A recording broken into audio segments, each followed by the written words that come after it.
Assalamu alaikum. Get to know your Lord. First part of the Right Belief series by Sheikh Karim Abu Zaid. This dynamic literary work of art's main goal is to revive an understanding the names and attributes of Allah.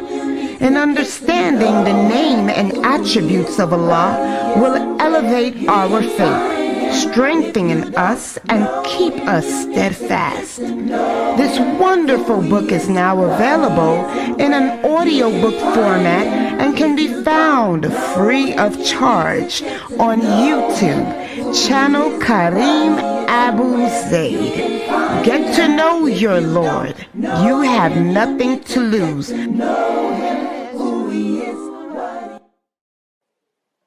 You will make it through. The fitra is awake in you.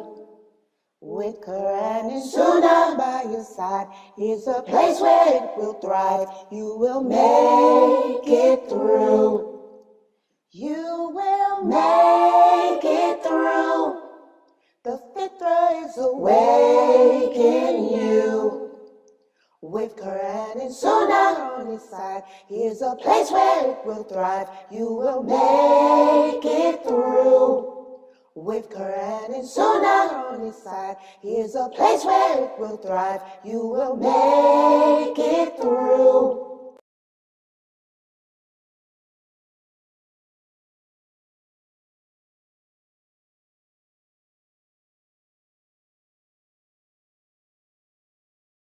Oh, okay.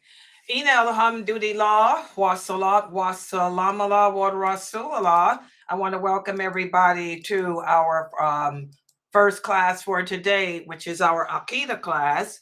And we are discussing how to keep our Muslim, how to maintain our Muslim identity while living in a non-faith-filled society, a non-faith-filled environment.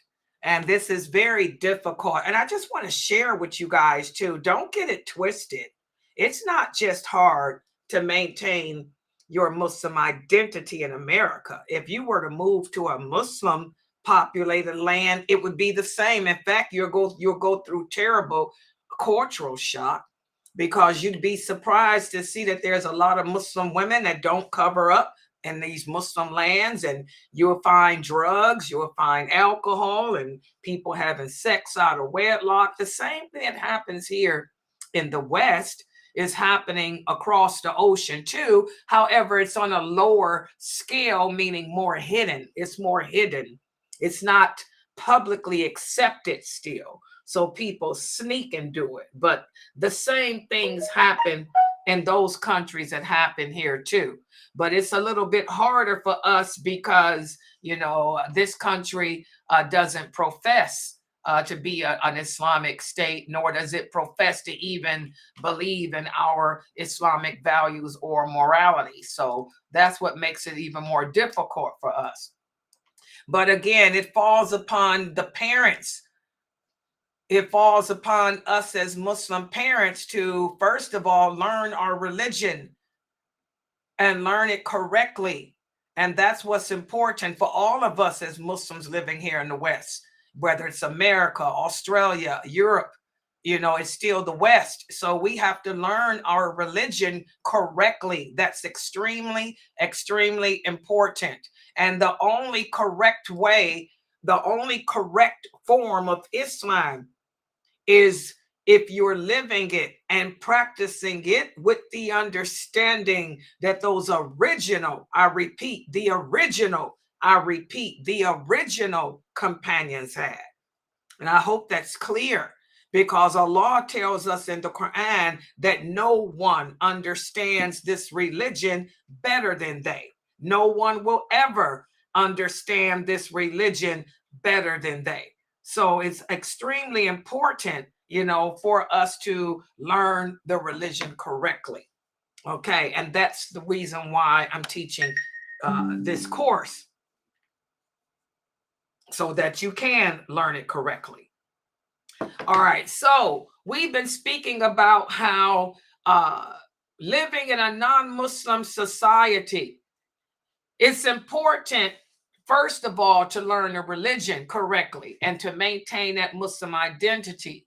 But also, we're going to have to seek secular education as well. And when I refer to secular education, we're speaking about going to college, getting a degree, so you can provide and maintain your family. If you're a man, become an engineer, a computer science operator, whatever. Okay. And Muslim women, even though we are not providers, we are not maintainers, and I don't expect you sisters to try to become a provider or a maintainer of a family. If you do that, then you've learned nothing from me. I'm sorry. I'm just going to have to say that. For any of my students, if you do call yourself providing and you're married and you are the provider and maintainer, you haven't learned anything from me. You're a bad example, for me of a student. And that's not what we're here for. It's not your job to provide and maintain. You're a woman. You ain't no man. Okay? But we do become educated as women because, again, Allah demands that we be distinct. You want to be that black bird with the red beak. You don't want to just be a typical black bird. You want to be able to hold and fold when you have to. You never know what the future may bring. You may end up like me. I started off as a woman who was provided for and maintained by my husband. I got married when I was 14. I had a good provider, a good maintainer. All I had to do was stay home and be the silly, crazy me. But you never know what Allah has in store for you. You never know that, you might end up divorcing like I had to do. I had to divorce. Oh, yeah, I divorced him. He didn't divorce me. I had to divorce him. Okay. And so then I found myself having no way to provide and maintain myself. I had to go back home to my mom, who didn't want to be bothered with me. And I had a baby, my little girl, my daughter, So I had to go to college. That was rough. Going to college, and I had to get a job. I had to get my own place. I couldn't live at home with my mother and my little brothers. I had 4 little bad brothers. I couldn't live at home with them. So I had to go out and get my own place. And I had to work. I didn't have nobody provide and maintain. So you might find yourself in a situation like that. But I had worked and put myself through school, alhamdulillah. And then when I graduated from college with my degree, I promoted myself up at my job. And, I was able to provide and maintain myself. But, that's not what I wanted. I wanted to continue to be a woman at home who had a husband to provide and maintain. So I encourage you girls to go to school, to get a secular education. I prefer that you get married first. When you graduate high school, get married. Okay? And go to school. You can go to school online now. Everything is online. When I was younger, it wasn't online. You had to go physically to school. Now you do everything online. Okay? Because you never know. Your husband might die. The war might end up coming to America during your lifetime. You never know. You might have to go out and work. Just like every woman should be prepared to defend herself too. That's why I also encourage, not only should your daughters get some type of education behind them, but also you should train them to be able to defend themselves too. Every Muslim girl should know Taekwondo. You should be able to take a dude down if you have to. That's how the female companions were. They were intelligent. The wives of the prophet, they worked. How many of you knew that? They worked. Who can remember what type of jobs did the wives of the prophet have? I did a whole series on that. What type of jobs did the wives of the prophets have? Anybody remember? First of all, who worked? Which of the wives of the prophet sallallahu alaihi wasallam worked? Can anybody remember? Let's make it easy. Which wives of his worked? I keep telling y'all to pay attention in class because I'm going to throw my questions up at you to test you. How many students I got in here? And they're not answering. I'm getting ready to embarrass you because I'm getting ready to turn that camera on. Hold on. Look at all these people in my Zoom room, people. These are my regular students. They supposed to know these answers. They should be able to answer any question I ask. Which of the Prophet Muhammad's wives worked? Who can answer that? Let's start at the top. AY. Which of his wives worked? Amina Fresno. Which of his wives worked? Habiba. Which of his wives worked? Y'all see this? Yasmin. Which of his wives worked? Amani. What was that? Go ahead. Who was that? Geechee? Go That ahead. was Geechee. I think it was, it was Photo, Salama. There was one more, I forgot. It just. Okay, for the ones you mentioned, what type of job did Sauda have? I think she worked with like making baskets, or if it was not that, it was like working with leather. Okay, and did she go? How did she? Where did she go to work? Where did she work at? She was from home.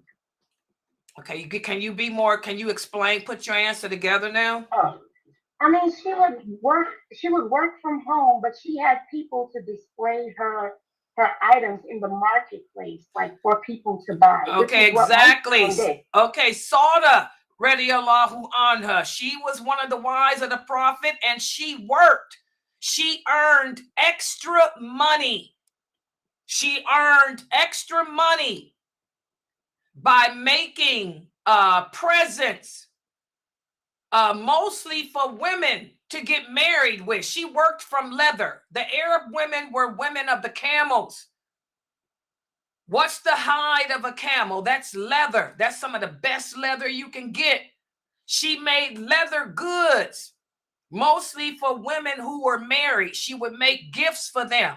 And also whenever a woman had a child, she would make gifts and the people would buy them.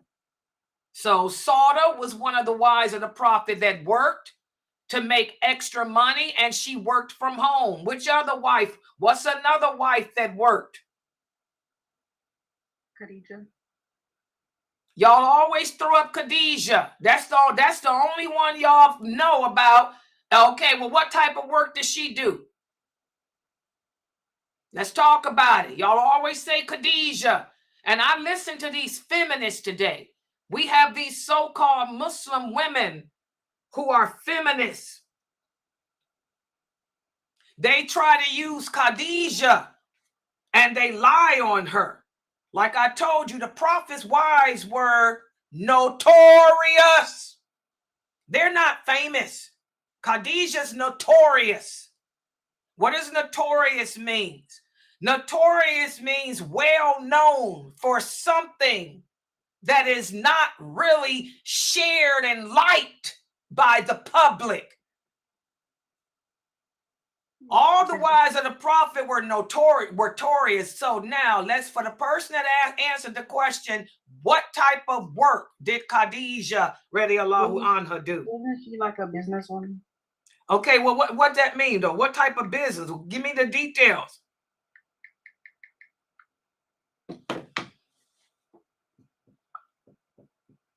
People throw Khadija up all the time and they lie on her so badly. Who can tell me what type of work did Khadija radiallahu anha do? We got to learn about this religion instead of going by what we hear, because we lie on these companions. Who can tell me about Khadija? All you women in here, y'all hear the stories. What did you hear? Okay, well, let's go past Khadija. Who's another wife that worked? We had Zainab. What type of work did Zainab do? She did tanning with leather. Where did she work at? Home again. Okay, Zainab radiallahu anha. She was another wife of the Prophet sallallahu alaihi wasallam, and she was Arab too. And what did she do? She worked from home, making leather goods too. Whereas Sauda most of her leather goods were for women who were getting married, and children that were born. Zainab just made leather goods, period, for anybody. She would make leather things to drink out of and stuff like that. She worked from home. What's another wife that worked?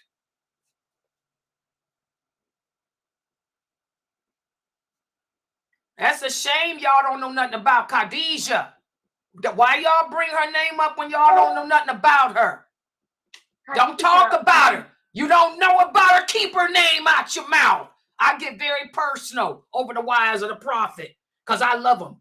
They're my role models. They're my mentors. They are notorious like me. And I don't like nobody mentioning their name if you can't talk about them in the right way. So don't mention Khadijah's name if y'all don't know what she did. Who else worked? Sister Layla, Khadijah was a businesswoman. That's why we're in the I hear this.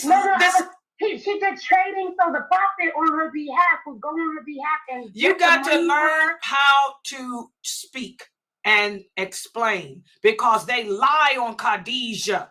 We got Arab women that say she was a businesswoman and used to travel and sell stuff. Is that true? No. So don't mention her name if you can't tell the truth about her. What did Khadijah do? What type of woman was she? What type of job did she have? I'm getting rough and tough because I'm sick of you women out there. You Arabic women too, from Egypt, my sisters. And y'all know this deen better. Trying to use Khadijah, radiallahu anha, as an excuse to become a feminist. She was more woman than you'd ever be. And if she was living today, she'd be angry at you filthy women for trying to make her out to be a dude, a man. Who can tell me about Khadijah, radiallahu anha? None of y'all can talk about her in the right way? She was a businesswoman that hired men to go out and do her business for her, like she hired the Prophet Muhammad, peace and blessing be upon him, because he was the honest one. That's all you got to say. Don't just say she's a businesswoman, because that's what they lie on her and say, she's a businesswoman so I can travel and be an airline stewardess. No. She ran her business from home. She never left her house to do anything like that. She hired men to work for her. Why did she hire men to work for her? Why was the home important for her? Who can tell me? Why was the home important for her? She was a mother. She had to rear her kids. She put her children first. She would never leave her home and leave her children watching TV. Leave her children with the Kafirs to take care of. Leave her children alone while she traveled around the world like a vagabond, like you Muslim women, especially my Arabic sisters in Egypt, are doing.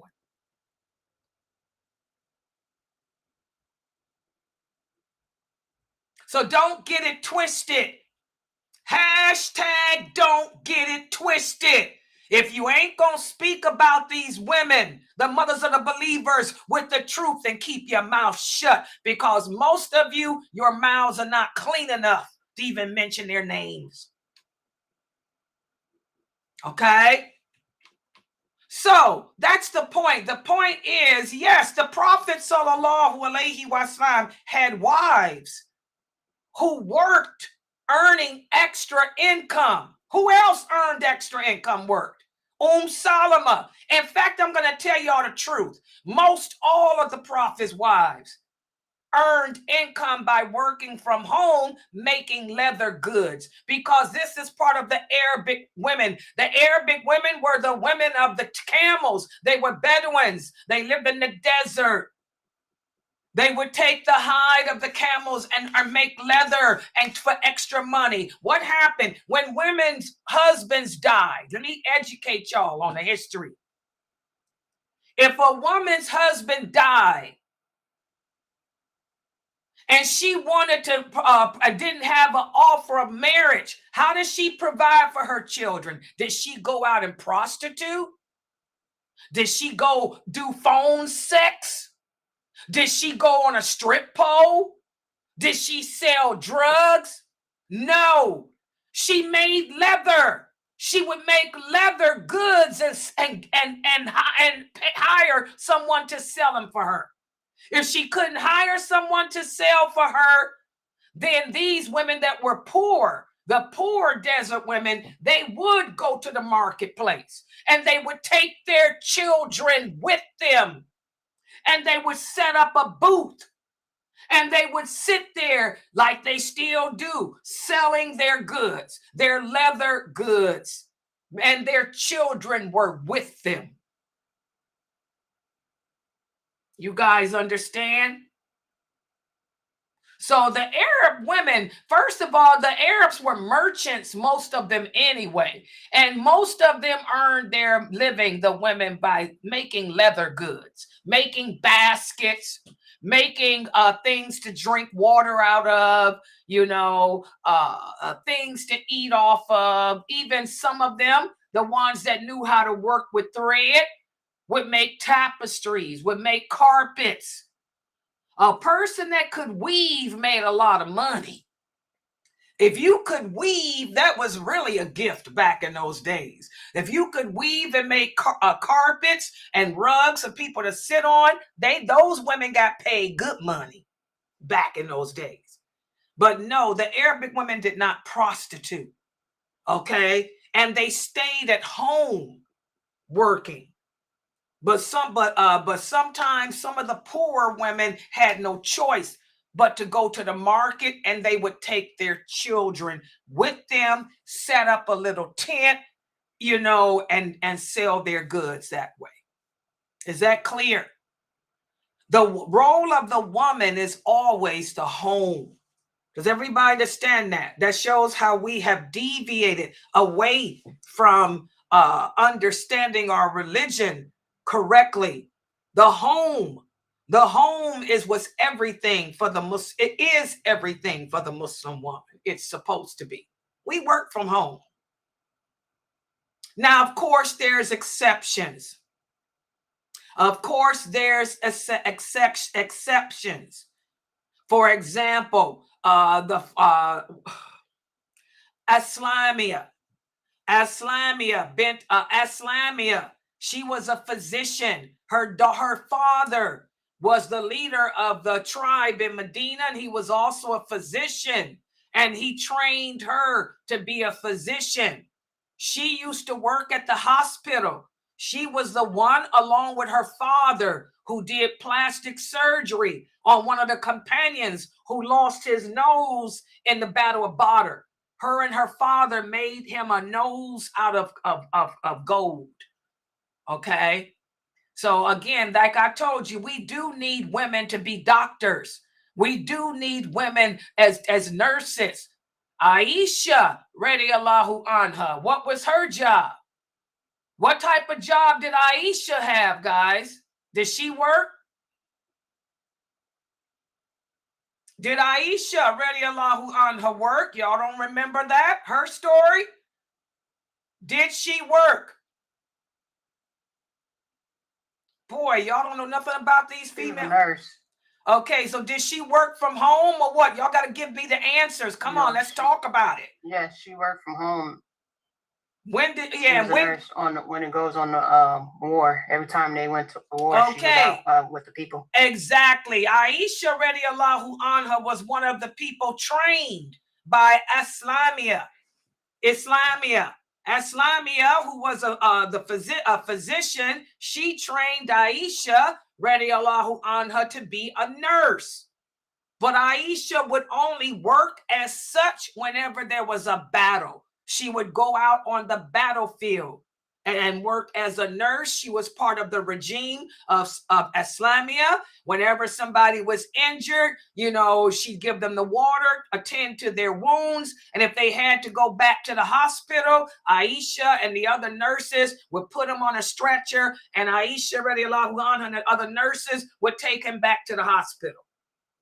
So we need nurses. That's why I tell you guys, there's exceptions to everything. We need women in the medical field. There's a dire need for that. We need women physicians to treat us women, to attend to my knee. When I had my physical therapy, alhamdulillah, my physical therapists were all women because I requested it. I said, you got to come to my house. I can't do a man. A man can't touch me. Send me a Muslim, if you can, a Muslim physical therapist, woman. If it ain't a woman and that's Muslim, then send me the non-Muslim. Unfortunately, there were no Muslim physical therapists. So I had all female non-Muslim physical therapists. That's a good job for y'all to go into. They make good money. Here where I live, the starting pay for a physical therapist is $75,000 a year. Y'all might want to look into that. And it's only a 2-year course. A 2-year course. So we need, the medical field is always going to be an exception for Muslim women. But other than that, you know, if we have to work, we work from home. Because our home, the home is the heart of everything for us. The home is our existence. The home is our blessings. Like I said, we're notorious, not famous. We're supposed to be notorious, not famous. Infamous, not famous. The opposite. Okay? So, you know, we have to have an education. It's important for us as Muslim women to be educated, not just about our religion, but educated in other fields too, in case we have to provide and maintain ourselves. Okay? The Prophet's wives were able to, when they went through hardships, they were able to fall back on the leather they could make. Sauda, may Allah be pleased with her, she fell back on her leather goods a lot, okay, when they went through hardships. So did Salama. All right, so we have to be educated. So that's what we're going to speak about today. And also today, alhamdulillah, we got these Muslim schools. It's no mystery. You guys know what's going on. The same fitting that's happening in the non-Muslim schools is happening in our schools. We got the racism, we got the bullying, and we got the sexual molestation. And we got a drug problem too. Oh yeah. We got a drug problem in the Muslim schools too. Oh yeah, let's not get it twisted. Okay? So it's important, you know, for us, if you are a part of an Islamic community, to make sure that the educators that you hire are qualified to be educators too. They should be able to spot when there's a problem with a child and know how to address it without transgressing the limitations of Allah. They too should know what wal Bara is. And that's what we're going to speak about today. So let me put the PowerPoint up on the screen. Hold on for a second. Yeah, wait a minute. What is it? Yeah, okay. All right, sister. Yeah, I'm getting ready to show the PowerPoint now. Okay, let me put this down. Yeah, so y'all can see it. And by the way, guys, please support us. We're at the end of the month, which means y'all know on the 1st, the bills are going to be coming out on the 1st. And they just took out the last bills for this month. So we have to start all over again. $2,000 a month to run this website is really more than $2,000. Subhanallah. And by the way, remind me to call and get my money back, because these people never delivered my food. And that was $20 to $28. I'll have to call and get that put back in my account. All right. So Let me put this PowerPoint up here. Yeah, they didn't deliver it to me. Get it reimbursed. They took it to the wrong place, probably. Happens all the time. If it's somebody new, they can't find my apartment. And so they took it to somebody got a nice catfish dinner off of Layla. A $28 catfish, macaroni and cheese, and cabbage, and corn muffins. That's a good meal. Somebody got a good free meal off of Layla. And the store is closed, so I can't reorder it. I just missed out. Okay, hold on for a sec. Let me share my screen. Let's start with this.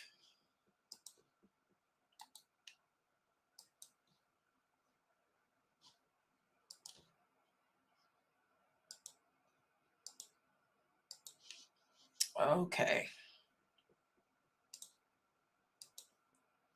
Yeah, it sounded good. I won't get to eat it though. Somebody got it. It ain't me. They took it to the wrong place. Get my money back. I'll order me some Red Lobster, I guess. Oh, I don't have no taste for that though. Okay, can everybody see this? Okay, let's okay,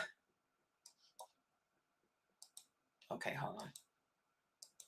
Yeah, tonight we're going to speak about, we're covering pages 314 to 317. We're going to be speaking about the criteria and the qualifications that we should seek out when hiring people to educate us. You know, when we're looking for people to educate us, and also when we're looking for who to educate our children. There are certain things to look for, certain qualities, certain qualifications, and the like. And that's what we're going to be covering. Give me a sec. I'm trying to set it up on my phone so I can see too, since I don't have Fame here. Okay. All right. Here we go. Okay. So, specific qualifications and characteristics are expected of educators so as they can cultivate a learning environment that will consist of all the concepts and principles of allegiance. So you don't just want a secular qualifications, but you want there to be qualifications on a religious level as well. Okay, and when you hire someone to be a teacher or an educator, the educator should have a deep understanding of guidance that comes from the Quran and the Sunnah. They should know the basics, in other words, of this religion. They should know what wal Bara is. They should know what the Shahada means. Okay? They should know what good character, how Allah defines good character and good morality. For example, Allah tells us in the Quran, in the interpretation of the meaning, fear Allah as much as you are able to, and listen and obey, and spin in the way of Allah, because this is better for you. Okay, so they should have simple understandings, you know, like this, of the basics of Islam. They should know what it means to listen, to obey, and how to help others and all of that. And they should also be people who promote Islamic culture, not cultural Islam. Y'all understand what that means? It's not about Arabism. How many of you hear these Arabs always saying, oh, Arabic is the language of paradise. If you can't speak Arabic, you will never understand how to worship your Lord correctly. You'll only know 10%. This is garbage. Who said that? Who said that? Allah doesn't say that. The Prophet doesn't say that. I'm a living proof that that's not true. I don't speak Arabic, but you mean to tell me I don't understand my deen when I teach it better than most Arabs do? Subhanallah. Okay, so they have to promote Islamic culture, not cultural Islam. Arabism is not Islam. Y'all always hear me say that. Arabic is a language, it's not a religion. And we don't worship Arabs either. There's going to be a lot of Arabs in hell. Don't y'all know that? Abu Jahal, Abu Lahab, they were Arabs. They're going to, and look where they are. So the educators that you hire, they must embrace and promote pure, authentic Islam and not culture. You don't want to have a teacher making dua and teaching the children to wipe over their faces because that's their culture. Oh, no. The culture of the Muslim is supposed to be Islam anyway. Okay? You don't want to have a teacher that's racist because in their culture, they don't like Chinese people. Or in their culture, the Mongols destroyed them. You don't need that type of garbage. Remember, the Prophet Muhammad sallallahu alaihi wasallam is described as a mercy sent to all the world, the whole earth. So educators should mirror him in their compassion. And the students that they're teaching should feel safe, respected, and important and valued. They shouldn't feel inferior because they're not of a certain race. They should not feel inferior because they don't speak Arabic. And this is a problem in these Muslim schools. The non-Arabic speaking kids, they want to treat like dirt. And I don't know where they get off with that. That is not Islam. Okay? And also the teachers that you hire should be committed to learning this religion and never think they know it all. One of the things I liked about yesterday's class with Sheikh Saud, one of my students, Sister Norto, she asked Sheikh Saud a question about a hadith. I knew the answer. God, when it comes to hadiths, Layla know them answers to them hadiths. But he didn't know that answer.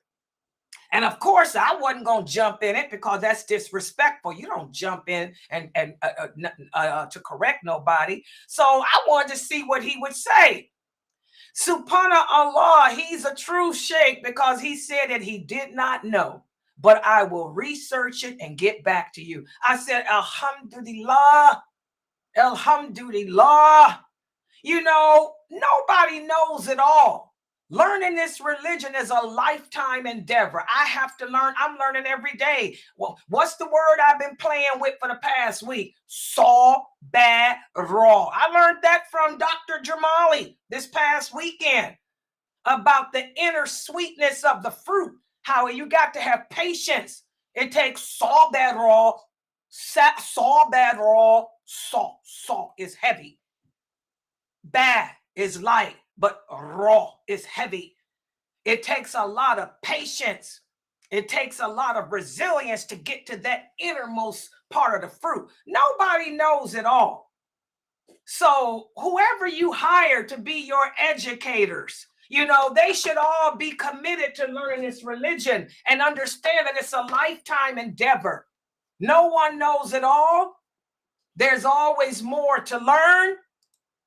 And all of that. Remember, guys, the Prophet sallallahu alaihi wasallam said seeking knowledge is an obligation upon every Muslim.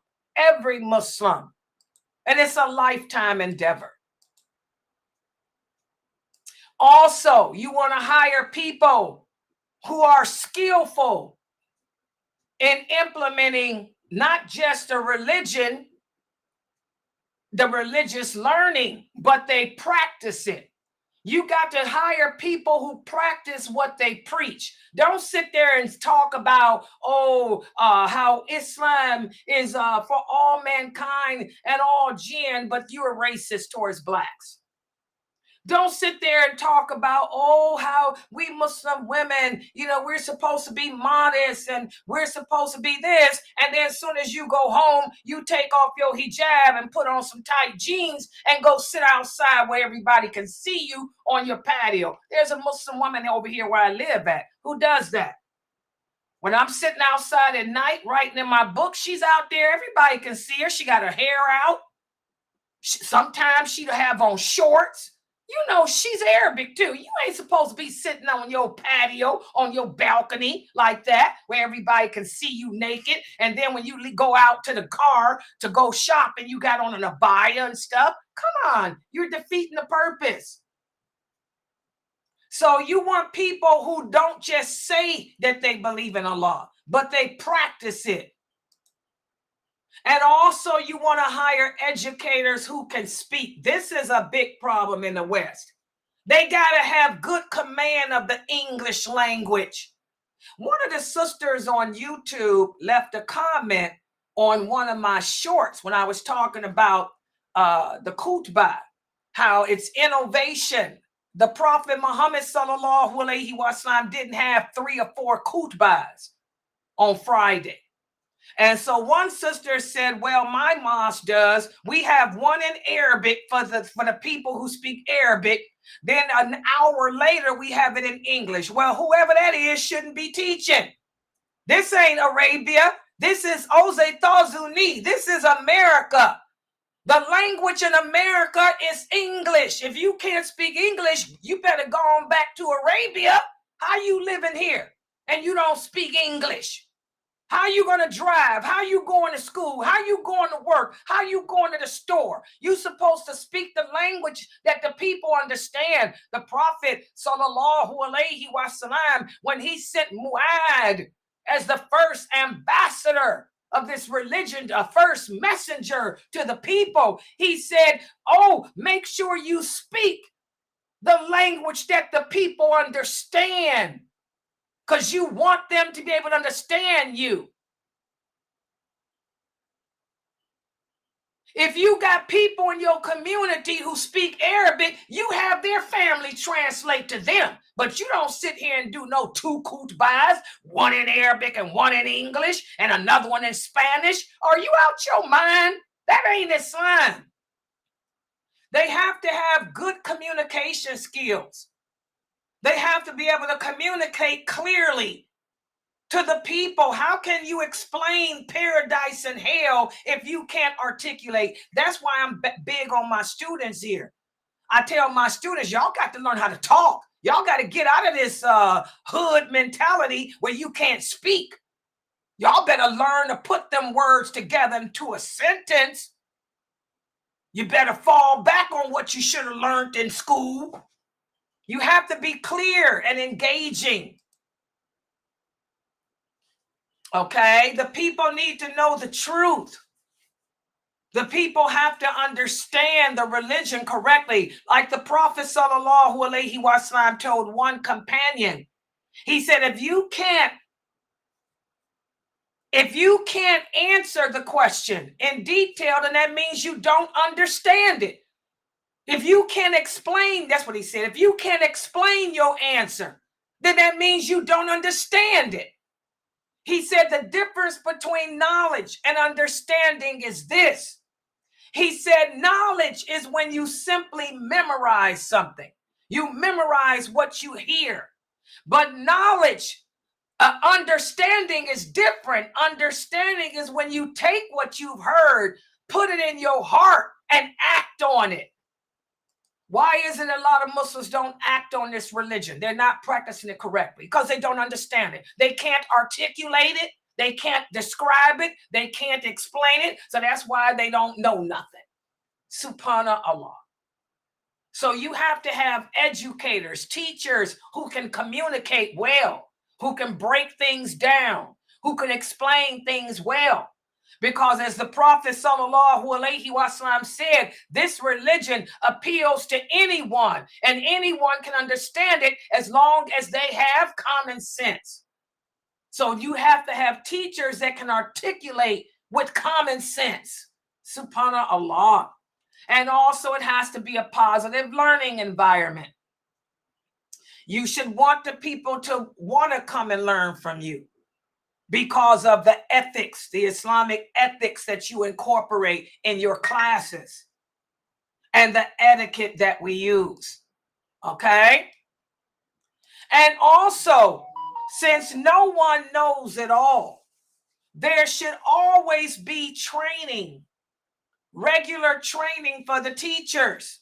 The teachers should undergo extensive and specialized training, because we forget, subhanAllah, why do I teach every day the same thing? It helps keep my memory. It helps keep my memory vibrant. And also, I'm always learning. Dr. Asim will send me stuff in Arabic. Read this. What does it mean? Sheikh Morsi, what does this mean, Sister Layla? Break it down, Sister Layla. He'll join one of my live classes and say, more, explain it. What's the history? More. So even myself, I'm always undergoing training to assure, that my knowledge is correct, and also to learn more.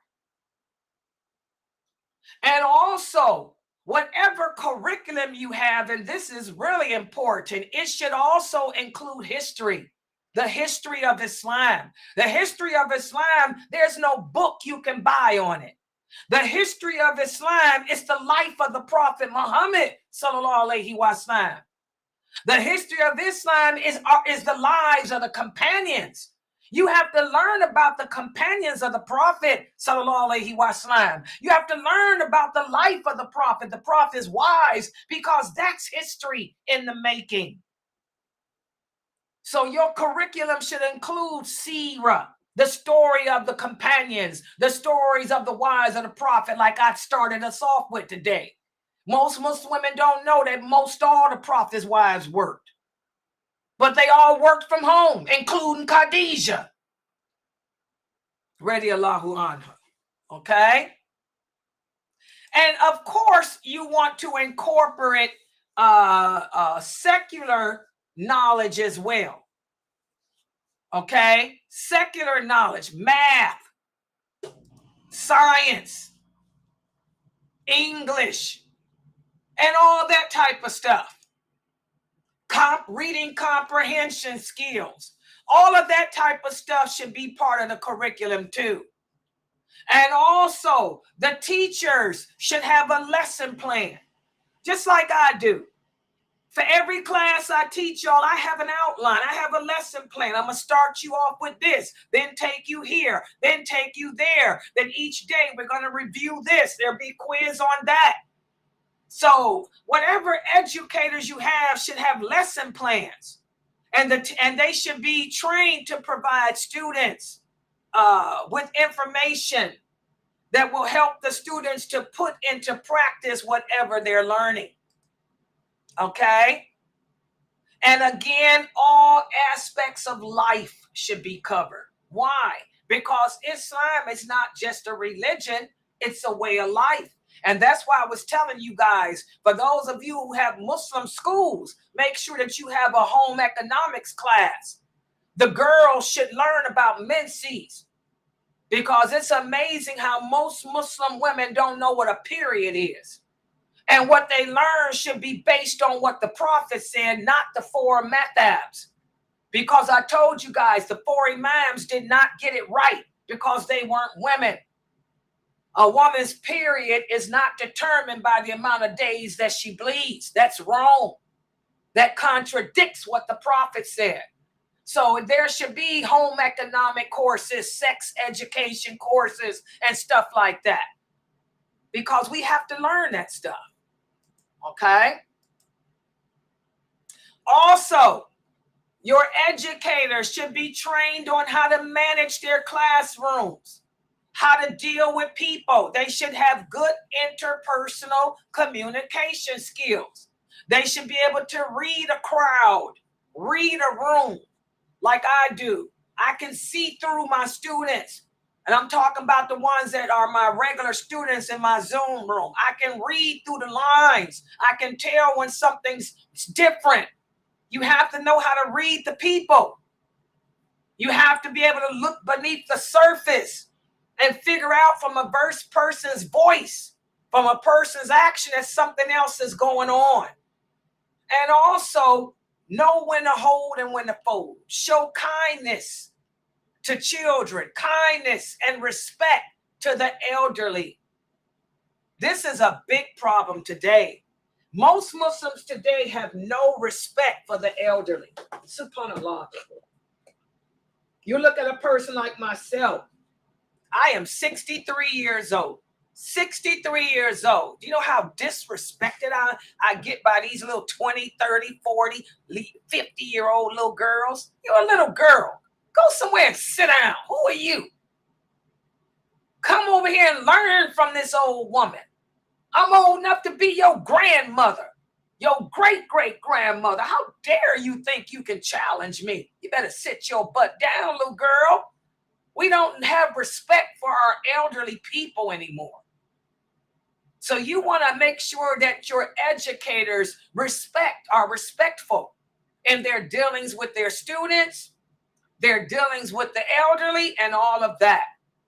Because our Prophet Muhammad sallallahu alaihi wasallam taught us how to treat the young, how to treat the elderly, how to treat the sick, and all of that.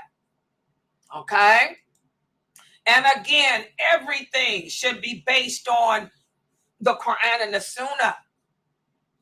Your educational environment should be governed by the Quran and the Sunnah. In classroom and also on internet, if you're a webinar like I am.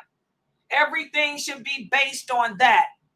The same rules apply. No backbiting, no slander, no lying, no cheating, or any of this stuff.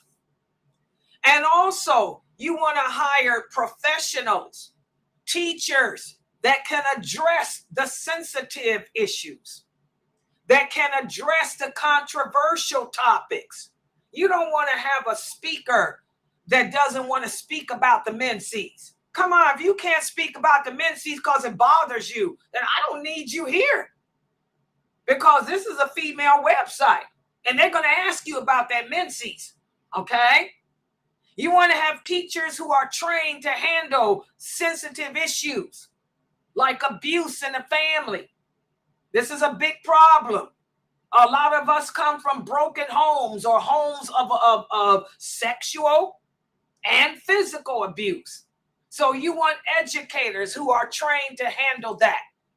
The Prophet Muhammad sallallahu alaihi wasallam, he taught that. For example, when the Bedouin came and urinated in the mosque, the Prophet sallallahu alaihi wasallam taught the companions, don't attack him. He just doesn't know any better. Teach him. And that's the same thing we do in our Zoom room. Sometimes people come in and type and act ignorant on the microphone. I'll tell the moderators, don't ban him. He just don't know. He's just found the website. Give him a chance. Now, if he comes back and keeps doing it, that's different. But the first time, we'll give you a pass. We might even give you a pass the second time. But the third time, that's when we'll ban you up out of here. Because we have to teach good manners to people now. And also, if you're dealing with children, you want to also deal with their parents. And if you're dealing with adults, you want to also be able to deal with others in their community. This is how Umar radiallahu anhu was. He would engage with the people. He would walk the streets at night under disguise and listen to what the people had to say about him. Okay? He never made a decision without consulting with the other companions when he was the leader. He even appointed Aisha as the head of all fiqh issues relating to marriage and women and children. He would consult with Aisha before he issued any mandates concerning women and family and children. So you want to be able to engage with the community. And you want to hire people that can do that. And also you want to hire educators who are aware of the law of the land in your personal school. For me, on the internet, I let anybody teach here knows the internet laws. This website is governed. My website is governed by the laws of the internet. They call it cyber laws. And they do have cyber police. Cyber police. People report to the cyber police if there's a problem, such as an adult giving advice to a minor. That's why whenever people come in here and they're kids and they ask me questions, I always ask them how old they are. Because you're not going to get me caught up in internet scandal because I told a minor to leave its parent or to disobey its parent. So you want to make sure that the educators are aware of whatever laws there are of the land. If it's the internet, they should be aware of all cyber laws. I'm a paralegal. I deal with that. And that's how our prophet sallallahu alaihi wasallam was. You know, when the prophet went into a treaty with the people of Medina, this was the first precedent for political and social justice. And we talked about that in the class with my cousin Mukhtar. Okay, so you want to make sure that your people who are speakers and teachers are aware of what legal and policy laws that there might be to protect you, your school, and your organization. Okay, so those are some of the things that Sheikh Kareem Abu Zayd went over in this section of this chapter. And again, for a school like mine, which is a cyber school, you know, I'm always on them laws, always on them rules. You guys will hear me sometimes say, hold up, how old are you? Because ain't nobody going to be giving no advice to no minor. Always make that statement so can't nobody come back with the cyber police on Layla. Oh, no, I ain't no terrorist. Oh, yeah. Okay, so I'm going to stop right here. Subhanakallahumma wa bihamdika ashhadu an la ilaha illa anta astaghfiruka wa atubu ilaik. Are there any questions or comments?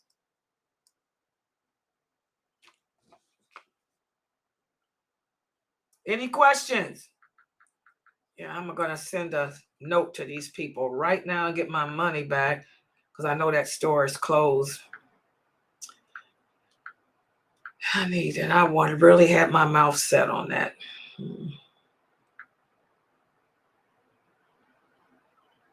Any questions? Yes. Yes, brother. Go ahead. Type your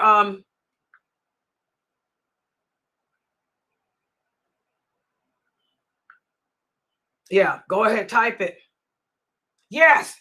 He's asking about the class. Yes, that's tonight. My Q&A is at 9 o'clock. 9 o'clock, inshallah. Yeah, any other questions?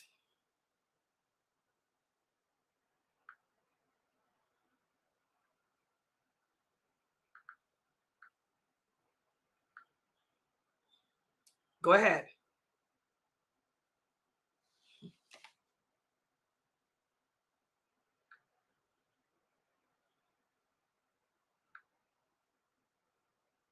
Prayer. Yeah, a lot of people ask this question. Guys, for the new shahadas, when you're praying the Jumu'ah prayer at the mosque, that is the Dhuhr prayer. Yes, that's the Dhuhr prayer. No, you don't go home and redo it. You prayed the Jumu'ah prayer with the imam, right? That's Dhuhr. It's just that when you pray it at the mosque, when you pray it at the mosque, behind the imam, it's only 2 rakats on Fridays. Yeah, but that is the Dhuhr prayer. You don't have to pray it again. Okay? You understand now? Is that clear? Yeah, this was pages 314 to 317. I skipped over that other stuff about the accreditation because I wasn't, we're not a school like that. This was where is it at again? Yeah, pages 314 to 317. That was 312, Sister Layla. Oh, but maybe it's in your book. I got that. I got that online thing. Mine is 3. Let me make sure. Hold on, let me make sure. Because she's usually right. 314. Yeah, let me check just to make sure. Because she's usually right. But I want to check it because I need to change my pages if I got the pages wrong. Yeah, hold on for a second. Yeah, it's the Dua prayer. Yeah, that 2 rakats at the mosque is the Dua prayer, bro.